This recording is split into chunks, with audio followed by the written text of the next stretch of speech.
Take-Two Interactive has posted better than expected results for the third quarter ended December 31st, 2018. thanks to strong performances from hit titles like Red Dead Redemption 2 and NBA 2K19.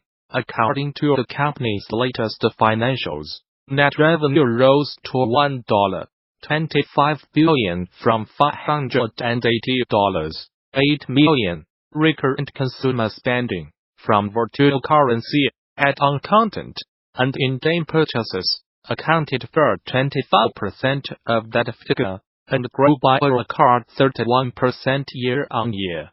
The largest contributors to net revenue in the third quarter were Red Dead Redemption 2, which generated $725 million during its first 3 days on shelves. NBA 2K19, NBA 2K18, Grand Theft Auto Online, and Grand Theft Auto V.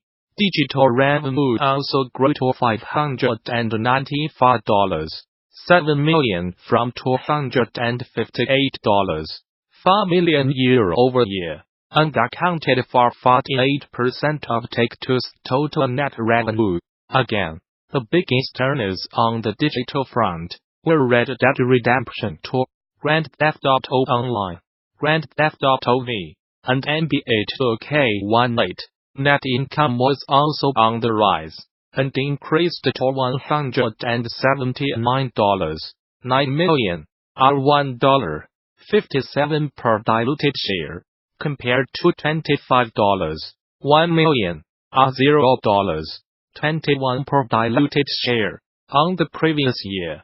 Our performance was driven primarily by the record-breaking launch of Red Dead Redemption 2 along with strong results from the 2K19, commented Strauss-Zelnick, chairman and CEO of Take-Two. In addition, consumers engaged significantly with our offerings, and recurrent consumer spending grew by 31% on the record.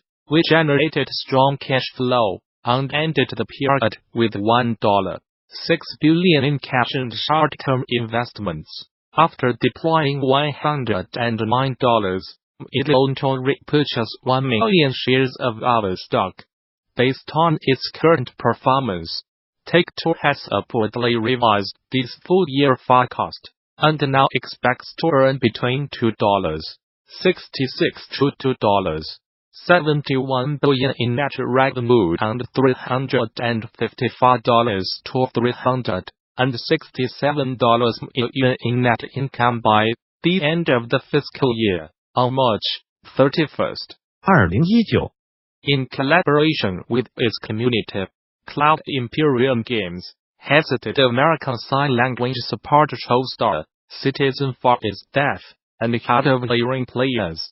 This is a great step forward for making games more inclusive, and other developers should take note when considering adding accessible features to their titles as well. It also seems to be one of the first games to include emotes in this way, so it's important to commend the effort. We have a lot of community members who are hard of hearing, or maybe deaf, and they do not interact with the game in the same way that someone who hears voice would do so, explains animation director Steve Bender in a developer video. In response, Star Citizen devs added the modes for deaf and partially deaf players in American Sign Language. I am really happy for the community to have this opportunity to be able to role-play and to express themselves in the way that they see fit. Bender adds, Starbreeze has announced that it is holding off on bringing Overkill's The Walking Dead to consoles, at least for now. Both the PlayStation 4 and Xbox versions of the games were due to launch on February 6th, but have now been delayed indefinitely, with more details to be released at a later date. For Starbreeze, the decision to delay the console launch of Overkill's The Walking Dead comes during a rough patch in the company's history. Prior to its release, company leadership had previously touted the game as its biggest release since Payday 2, a game that, despite releasing 5 years ago, is still a top earner for Starbreeze. The studio had been banking on the success of Overkill's The Walking Dead to bring it back into the profitable range, but sales of the PC version fell short of expectations. Following the game's release, Starbreeze announced that it had initiated a program to reduce costs and sharpen focus on core business, including internal and external development, in order to keep what King Sebastian Oskak described as the company's important games alive and headed toward release. To date, the day Microsoft publicized how much it earned over the 2018 holiday quarter, and while X-console sales were down year-over-year, the company's games business appears to be flourishing. Notably, Microsoft says that during the 3 months ending December 31st, its games-related revenue hit $4.3 billion, 8% higher than it was in the same period a year prior. That encompasses sales of X consoles, X Live services, first-party games and third-party game royalties. And Microsoft says the increase was driven primarily by a 31% year-over-year rise in revenues from X software and services. Meanwhile, X hardware sales actually declined year-over-year by 19%, which Microsoft chalks up to the launch of its more powerful X1 X console during this same quarter last year. Also, the company claims it saw 65 million active X Live users in the month of December, which is about 5 million more than it reported during December of 2017. Microsoft's overall revenues and payroll FITXECH rose more than 10% year-over-year, something the company attributes to the strong performance of its cloud tech businesses. Newsbrief. Square Enix has trademarked the name of Octopath Traveler, that's IA2D, graphical style in Europe, as reported by Gamasutra. The Japanese developer-publisher has trademarked the terms IA2D and IA2D.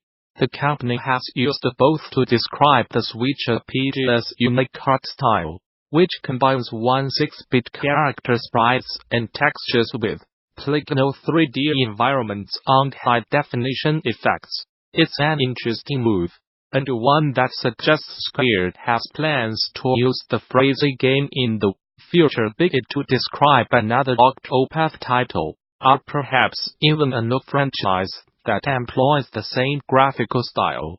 Valve has made room for developers to link to their social media accounts on the Steam listings for their games, giving devs a way to direct their Steam audiences to their YouTube, Facebook, Twitter, and Twitch accounts from the sidebar. As iCode partners, Thomas Pitot and developers have pointed out on Twitter, the newly introduced section is still a little buggy in its early days, but, for the most part, it offers devs a visible and standardized way to share official social media information.